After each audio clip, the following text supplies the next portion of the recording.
Dad speaks out after son is accused of murdering college student on their quote unquote first date. The statement from Maxwell Anderson's family came the same day authorities said they found another body part thought to belong to Sade Robinson. So there are more body parts that have been found that police are saying they either think belong to Sade or they believe belong to, or actually do belong to Sade. So,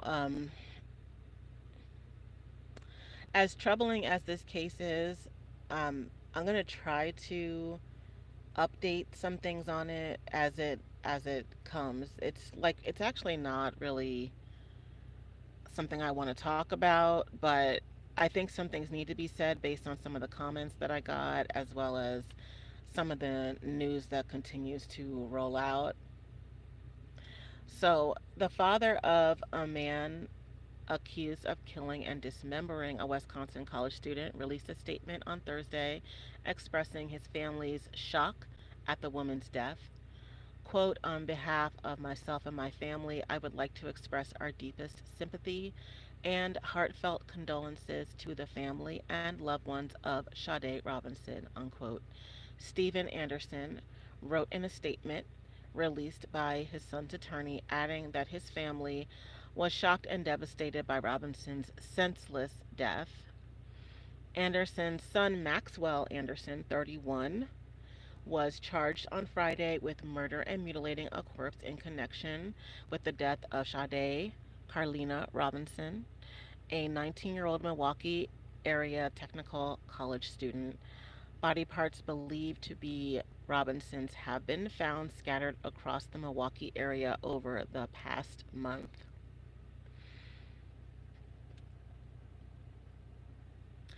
To Sade's mother and father, words cannot express our sorrow for the incomprehensible pain and grief you are going through. Stephen Anderson's statement read, we join the entire community in celebrating Sade's life. The family ended the statement by requesting privacy as they process this terrible tragedy. So the rest is on Huffington Post. I don't think I'll be reading any more, but I do want to say something about the family requesting privacy because it is a legitimate request. Maxwell Anderson has been accused, but he is not necessarily guilty. He still has to go to trial, and I believe he's still behind bars, but he's not guilty at this point. So harassing the family, prying into their family business, as it relates to the case, is understandable, but prying into their business or harassing them or things like that, I don't think it's okay because we actually don't know. It has not been proven that he committed this crime. Although we can all have our personal opinions, it just hasn't been proven. So also imagine that if Maxwell did indeed commit this crime, how does that impact the family? It's not as if, or are we going to assume, because I would not assume that he is from a family that brought him up to do this kind of thing to people. Maybe he was brought up in that type of family, but I highly, highly, highly doubt that. So, can you imagine if your child or your loved one was accused of committing this crime and how that would affect the entire family? But also, can you imagine if he actually did it, that they would be suffering a loss as well? No, it's not as severe as what he did or what he allegedly did to Sade, but this family is not him. We have to distinguish who he is from the family. I saw a TikTok where one of Maxwell Anderson's attorneys was physically assaulted in public. He was in a bar and somebody punched him. And according to these people, they are saying that um, that the attorney was inappropriate with somebody in the bar, and that's why he got punched. I don't know if that's true or valid or not, but the fact is, in the actual TikTok, people are not saying, hey, this guy's a jerk and so he got what was coming to him. What they're saying is Maxwell Anderson's attorney got punched, so they're connecting his work with, him. And as an attorney, like as a defense attorney, he looked pretty young to me. I mean, he was most likely assigned the case. I don't know if he necessarily like woke up in the morning and said, "Ooh, I really want to do this thing." Like there are a lot of attorneys, whether they're regardless of what side they're on, that don't necessarily agree with their client, or they think their client is guilty, but they still do their job because everyone is entitled to a fair trial. And that's what the lawyer's job is to do. So that not only is it their job, but it's their oath. Like, they're not going to lose their own livelihood and everything that they worked for over one client. So they're going to do their job to the best of their ability. And in this situation, I mean, it all depends on the evidence. And who knows, maybe they'll find such overwhelming evidence that they will really try to convince Maxwell to take a plea deal. And then the thing about that is that at least the family will know for sure that he did commit this crime. But again, my entire point here is just to make the case that we don't actually know if he did this or not, although all signs do point to him at this point. I'm personally inclined to believe that he did do it, but I also reserve, a shred of doubt because it hasn't been presented yet in court. So I wanted to talk about some of the comments that I got on the other video, which is a mirror of a TikTok. It is not actually me in that video. That is a TikTok that I put on my channel because I wanted people to hear about the actual facts in the case in regards to what happened to Sade, and who she saw, like basically the chronological order of events that led up to people discovering her body and finding this man and getting him in custody. But a lot of the comments in that video are troubling to me because it is a lot of victim blaming, and maybe people feel as though they can blame the victim with the title that I presented, which was Never Go to a Date's House. So I don't think people should go to a date's house because it makes you incredibly vulnerable to somebody that you essentially do not know yet. This was supposedly their first date, and I don't see much justification for this 19-year-old individual to go to the home of a man in his 30s that you really don't know. Clearly, well, not so clearly, it would appear that she trusted him, but we don't know. We don't know if he drugged her. We don't know if he persuaded or convinced her in some other kind of way. Maybe he said he had to just go in very quickly because he had to grab something, or maybe she completely went willingly. None of it gives him the right to harm her, and certainly not to take her life. I just urge people to really take precautions because when it comes to dating, the idea and the expectation is that you're going out for what you would hope to be a positive experience with someone that you could potentially cultivate a love relationship with. And just that expectation, in and of itself, opens you up to a level of vulnerability that you probably would not otherwise have.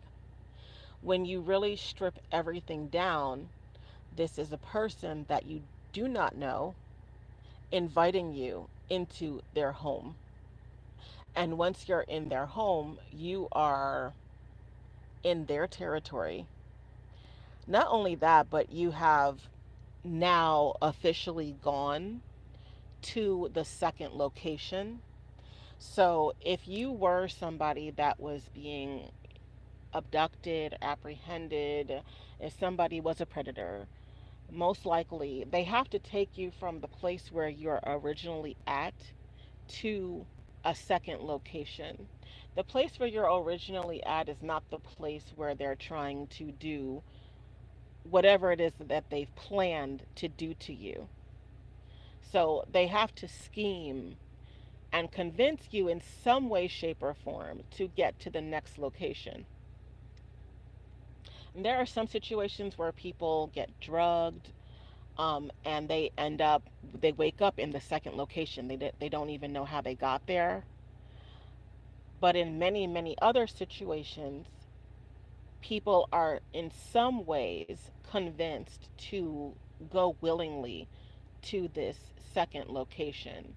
And the question is how, the question might be why.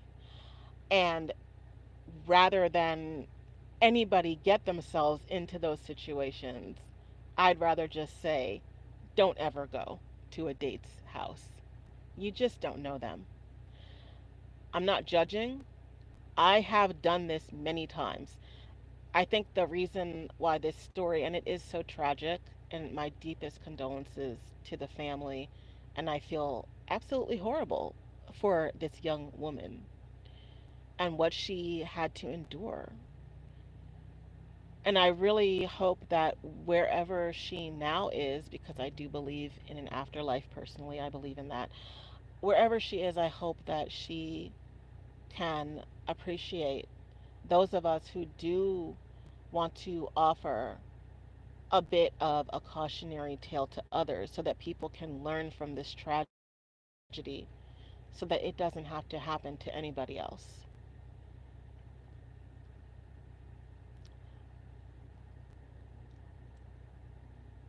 I've been in many situations where I went to a date's house, and I think it's scary. Whether you're a woman or a man, it really doesn't matter. I feel like that's a reason why stories like this really resonate with people because people have done it. People can relate. People have put themselves in very risky situations. And some people don't like to acknowledge that because nothing happened to them. They're like, oh, I knew I could trust them. I knew they weren't going to do anything to me. I already knew that. You did not. Now, what you might be referring to, though, is that your intuition did not give you any indication that there was anything to be worried about. And I do believe that that's valid. I really do. However, some people are very disconnected from their intuition in general. So I'd rather not play around with that. I was reading this book called The Gift of Fear, and it's all about your intuition and how your intuition sends you messages that tell you when you're in danger, and that oftentimes people bypass their intuition for all sorts of like socially constructed reasons. You know, you're told not to offend people, to be polite, to give people the benefit of the doubt, and a lot of people decide to bypass their intuition and believe that nothing bad is going to happen when actually their intuition already told them don't go there with that person, don't let them in, don't get isolated. There's some it's not that concrete.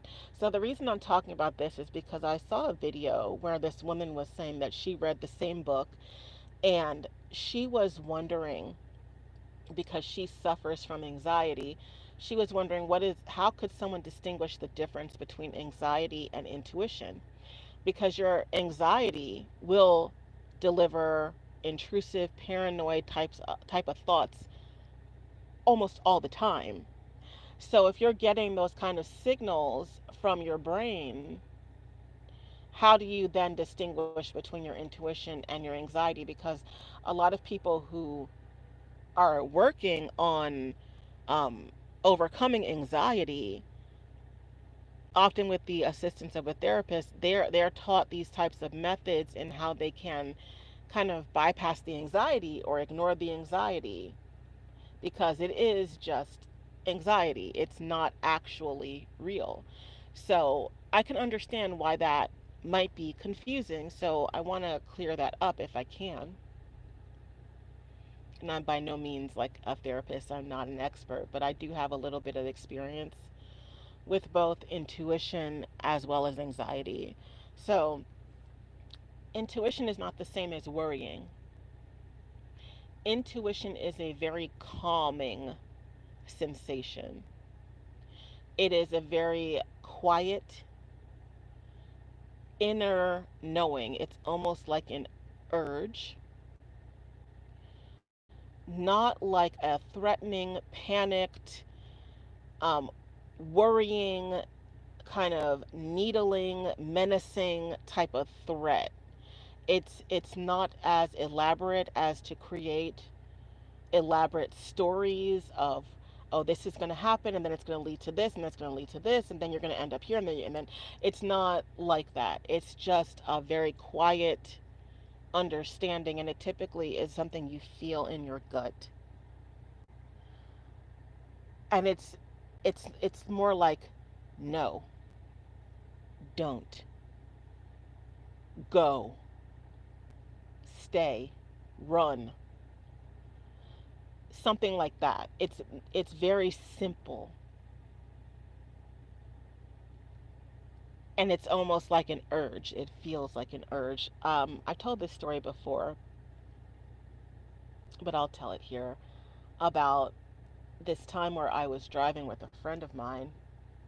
She was the driver, I was in the passenger seat. She's my bestie, and I was leaving our other bestie's apartment, and we were driving back to our neighborhood because we lived around the corner from one another. And it's only about a 5-minute drive, but we do have to cross an intersection. And it was very late at night, very late, 10, 11 o'clock at night. We are from a very small town, so there was no traffic. There are not many cars at all. So we're leaving my friend's apartment complex, and like I said, I'm in the passenger seat. My bestie is in the driver's, and she's driving. We're driving toward the intersection, and I did not have my seat belt on. And as we're approaching the intersection, I just got this very quiet yet very firm urge telling me to put on my seatbelt. And I just obeyed it. I didn't question it at all. I wasn't afraid. I wasn't contemplating that terrible things would happen. And I also could have easily bypassed it by saying to myself, oh, we're only 5 minutes away.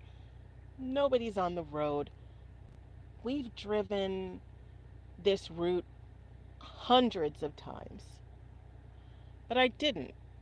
For some reason, I just listened and I just put on my seatbelt. And not even 2 minutes later, we ended up in a car accident at that intersection. And both cars were nearly totaled. Everybody, there were four of us, two people in each car. All of us were able to walk away. But I'll never forget that incident, because that is your intuition. And if I had not had my seatbelt on, who knows what would have happened. But by the looks of the cars, it would have been very bad. We'll never know how Sade Robinson felt before she entered Maxwell's house. But I do believe that she felt something telling her not to go in there. And I feel so terrible to have to say that. But I'm only saying it because I want people to understand how powerful your intuition is.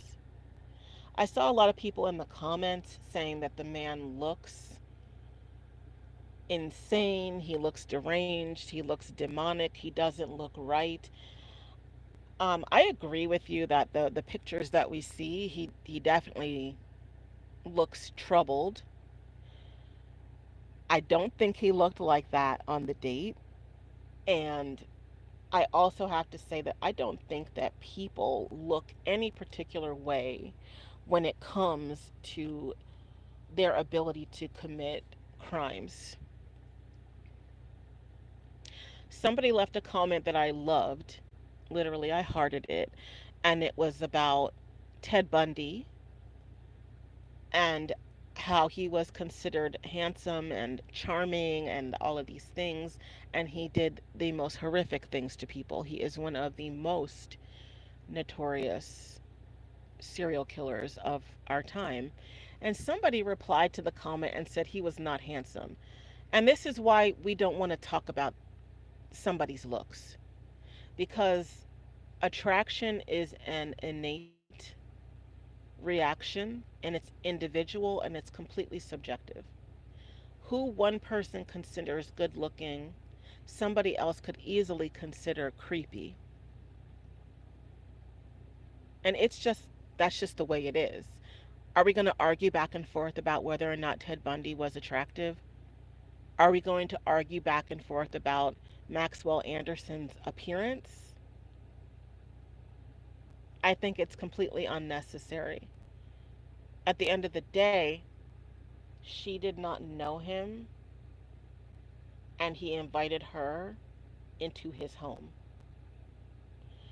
Would you go into any other stranger's home? Are a few drinks or a meal enough to make you feel comfortable going into somebody's home? And for a lot of us, the answer is yes. I have been there.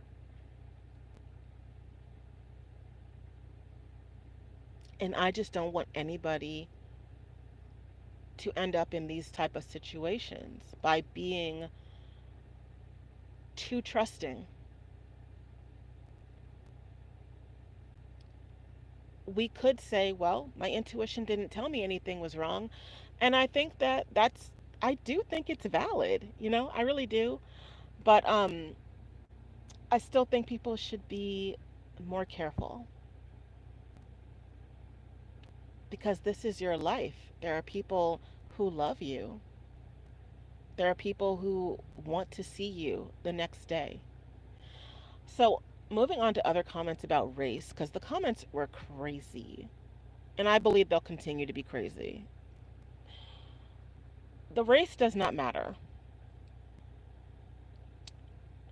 What I want to talk about is how black women are signaling to white men specifically on the internet that they are easy prey.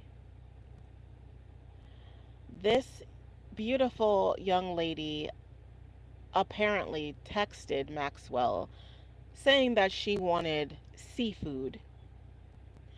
I'm inclined, I'm very tempted to believe that she's influenced by the trends about pasta and lobster and white boys on TikTok.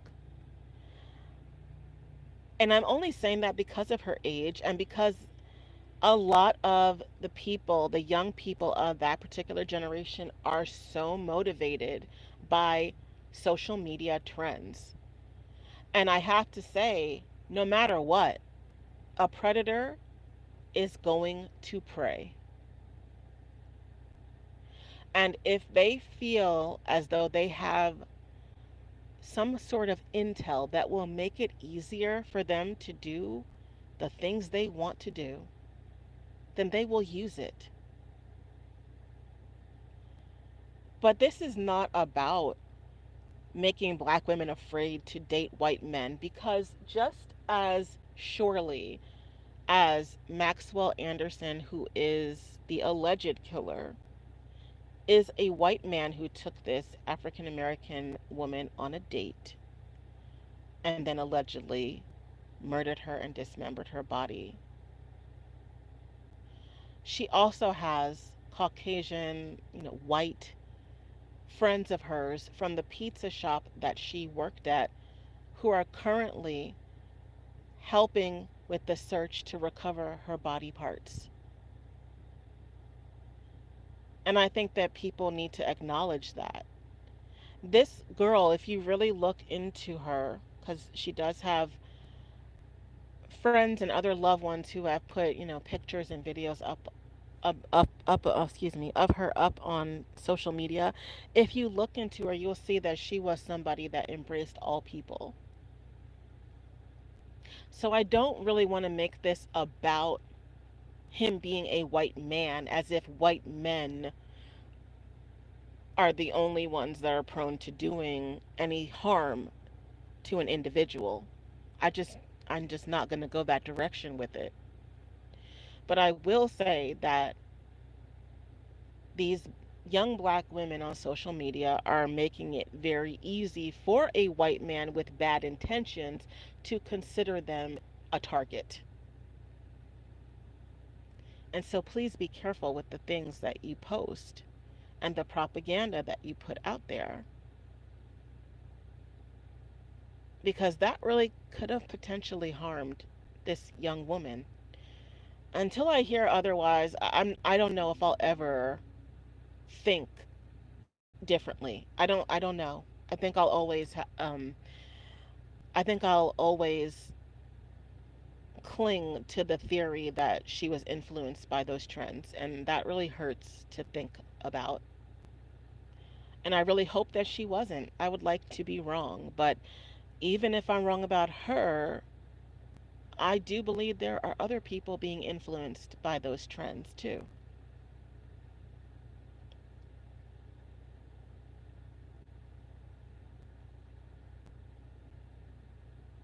There's so much that we can learn as a culture and as a society from this story about general safety, about listening to our gut instincts, about social media, about race.